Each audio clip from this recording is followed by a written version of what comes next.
네, 안녕하십니까. 시선파트너즈 이세현입니다. 오늘은 25년 5월 소상공인 정책자금 공고에 대해서 한번 이야기해 보려고 합니다. 오늘이 4월 29일인데요. 28일 오후에 25년 5월 소상공인 정책자금 직접 대출 접수 일정이 공지됐습니다. 소상공인 정책자금은 크게 두 가지죠. 분단에서 직접 지원해주는 직접 대출이 있습니다. 우리가 소위 말하는 정책자금은 아마 이걸 얘기하는 걸 것 같고요. 대리대출이 있긴 있습니다. 대리대출이라는 형태가 있긴 있는데 결국은 은행이나 보증기관을 통해서 대출 심사를 받고 대출이 결정됐을 때 이제 소상공인 시장진흥공단에서 대출 조건을 좀 개선해주는 방식의 대출이 이제 대리대출이라고 보시면 될 것 같고요. 소상공인 시장진흥공단의 직접 대출, 그러니까 추가적으로 자금 한도가 필요한 은행이나 보증기관에서 이미 쓰고 있는 대출이 있거나 은행이나 보증기관에서는 더 이상 대출을 지원해주지 않는다라고 해서 자금 조달이 조금 어려운 기업들이 이제 새로운 추가적인 자금 조달 한도를 만들기 위해서 대출 한도를 추가로 확보하기 위해서 소상공인 시장진흥공단에 간다라고 하면 은행이나 보증기관 대출을 다시 심사받아야 되는 대리대출은 적합하지 않을 거고요. 아마도 대부분 그나마 유효하다라고 하는 직접 대출 형태로 아마 자금을 찾아가실 것 같습니다. 소상공인 시장진흥공단의 직접 대출은 크게 큰 변화가 중간에 한번 있었다고 말씀드렸습니다. 직접 대출이 과거에는 업종별 자금이었습니다. 소상공인이라는 개념 자체가 10인 미만의 제조업, 그다음에 5인 미만의 뭐 도소 및 서비스업 이렇게 구분을 하다 보니 지원 대상이 10인 이상이면 제조업이면 신청할 수 없고 5인 이상의 도소 및 서비스업은 신청할 수가 없죠. 소상공인 기준에 부합하지 않기 때문에 이제 조금 작은 기업들이 조금 더 루즈한 기준에 맞춰서 자금 심사를 받을 수 있다라는 게 사실은 장점이었습니다. 뭐 예를 들면 이런 거죠.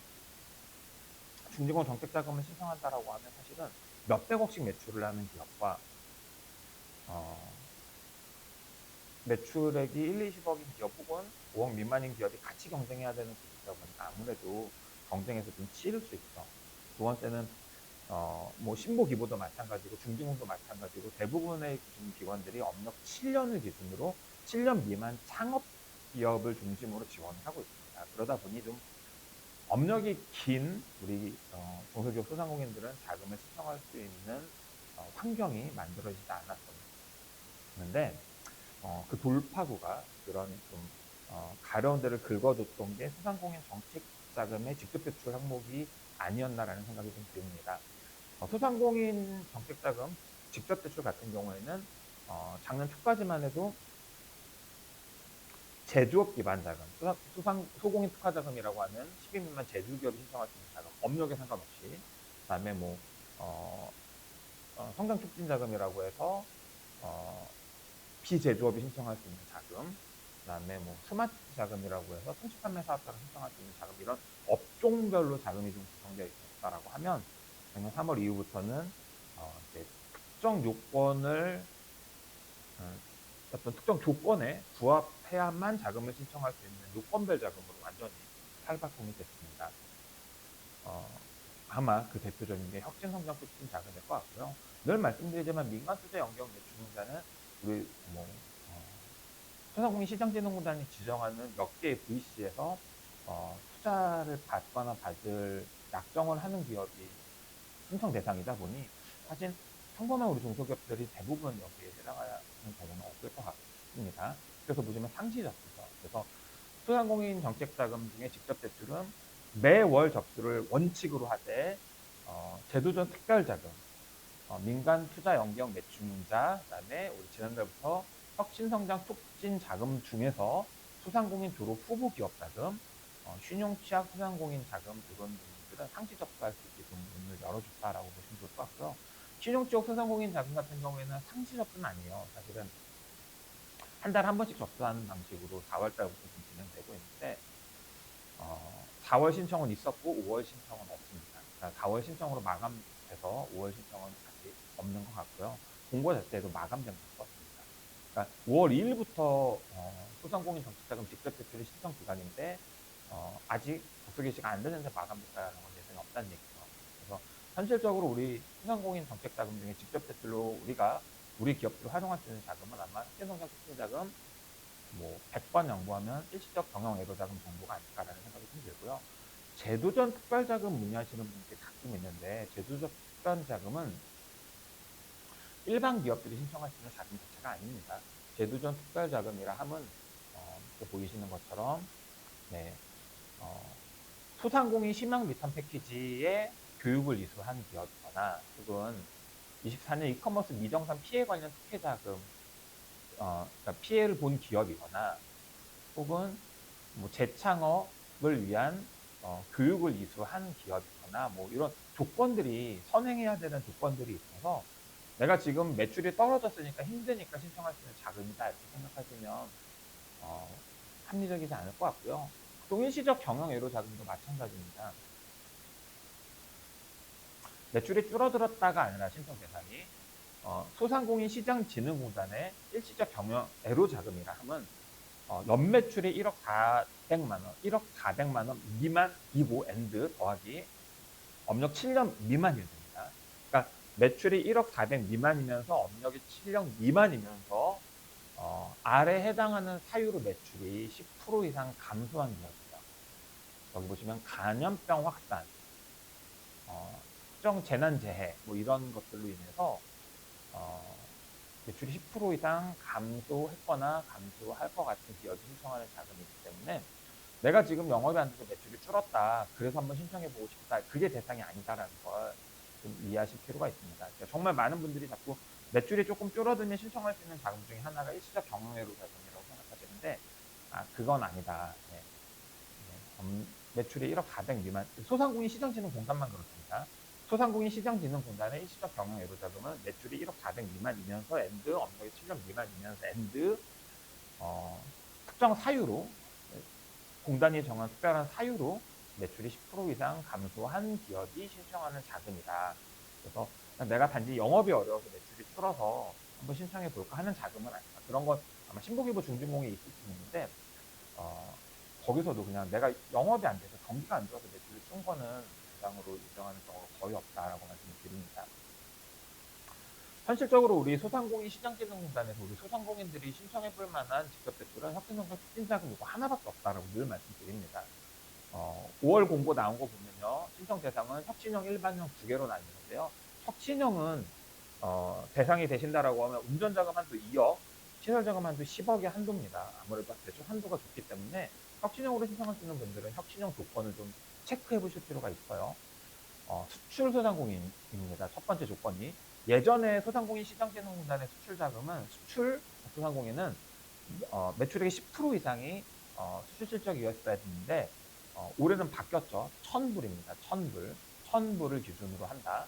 최근 1년 이내 직간접 수출 실적이 1,000불 이상인 소상공인이 대상입니다. 그리고 2년 연속 매출 10% 이상 신장한 기업입니다. 2년 연속 매출 10% 이상. 이게 이제 내가 임의로 산정하는 건 아니고 국세청 신고된 매출 기준입니다.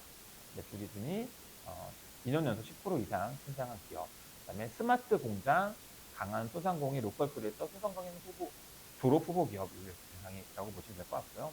스마트 공장이나 스마트 팩토리 도입하려는 기업, 그다음에 지자체에서 강한 소상공인이나 성장 로컬 크리에이터로 지정이 된 기업들이 대상이 될 수 있습니다. 그리고 소상공인 졸업 후보 기업도 대상입니다. 소상공인 졸업 후보 기업은 아까도 보셨지만 상시 접수입니다. 국세청 신고 매출 기준으로 월 평균 매출액이 소기업 매출의 30% 이상이면서 상시 근로자 수는 상한에서 최대 2명이 적은 소상공인이 기준이다라고 명시되어 있고요. 여기 예시 보시면 숙박 음식점업의 경우는 소기업 평균 매출 한도가 10억까지니까요. 매출 3억에서 10억 사이.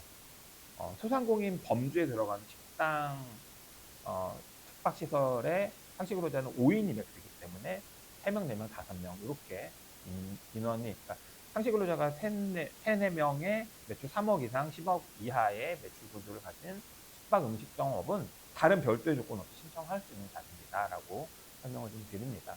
그 외에도 일반형의 같은 경우에 운전자금 1억 한도, 시설자금 5억 한도인데요. 일반형의 같은 경우에는 스마트 기술, 100년 소상공인, 100년 가게, 사회적 경제기업, 신사업, 창업자관 학교, 수교생 등이 신청 대상이다라고 보시면 될 것 같습니다. 스마트 기술이라는 게 우리가 생각하는 굉장히 난해한 것만 생각하시는 분들이 있는데 여기 보시면 보시면 기술 예시에 식당 같은 경우에는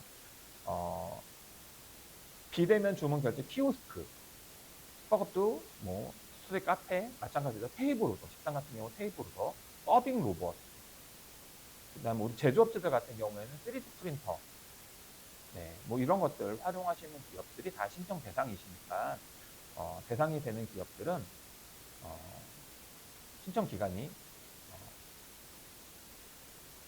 5월 2일 금요일부터 5월 13일 화요일까지, 중간에 대체 공휴일이 있고 해서 휴일이 좀 길게 끼다 보니까 전체적인 신청 기간은 좀 길게 나왔습니다. 5월 10일부터 5월 13일까지 신청 기간이 나왔습니다. 참고하셔서 우리 대상이 되는, 특히 소상공인 시장재능공단의 대출은 업력 7년 이상도 신청할 수 있다고 말씀드렸습니다. 다른 많은 기관들이 업력 7년을 기준으로 해서 창업기업만 지원하는 기류가 강한데, 소상공인 정책자금은 업력 7년 이상도 신청할 수 있다는 거 기억하셔서 조건을 만들거나 조건을 갖춘 다음에 신청할 수 있는 기업들을 신청하시면 좋을 것 같고요.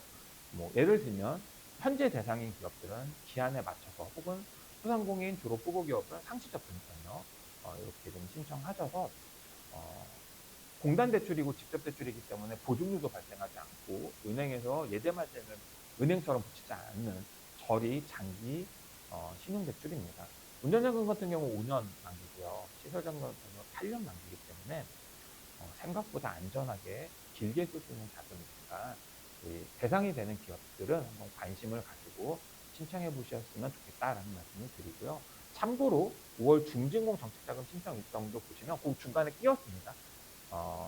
우리 4월 달까지만 해도 서울 지방이 이틀 신청하고 경기 인천이 그 다음 이틀 신청하고 이런 방식이었는데, 아마 5월부터는 접수 시스템이 바뀌는 것 같습니다.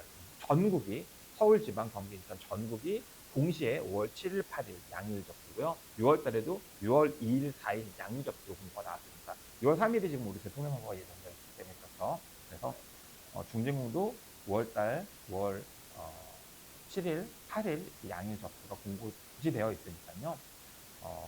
대리 대행, 중진공 소진공 다 마찬가지입니다. 대리 대행한다거나 사업계획서를 대리 작성하는 거 다 불법이니까, 제가 누차 말씀드리지만 우리 기업들이 직접 신청할 수 있을 정도로 온라인 시스템이 잘 돼 있습니다. 그리고 선착순 당일 마감 시스템이 아니기 때문에 일단 들어가서 신청만 해놓고 사업계획서 작성이나 서류 띄는 거는 이후에 기간 내내 천천히 기관에 문의하거나 뭐 담당 세무사님들의 도움을 좀 받아서 업무 진행을 할 수 있기 때문에 너무 어렵게 생각 안 하셨으면 좋겠고요. 5월 2일부터 소상공인 시장재능공단의 직접 대출 정책자금 5월 7일, 8일 양일에 걸쳐서, 이번엔 전국이 동시 접수입니다. 중진공 정책자금 신청 있다, 이거 기억하셔서 5월 달에 자금 신청에 도움이 좀 됐으면 좋겠습니다.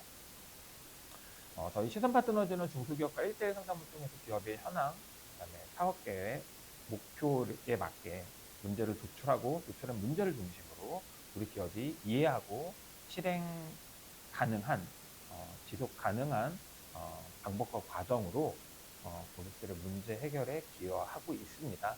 상담이 필요한 기업들은 상담 신청 많이 해주셨으면 좋겠고요.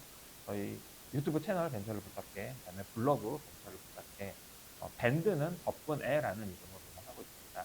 관심 있는 분들 많이 글과 자료들, 영상들 올라와 있으니까 참고해 주시면 좋을 것 같습니다. 구독과 좋아요 부탁드리고요. 오늘 영상 여기서 마치도록 하겠습니다. 감사합니다.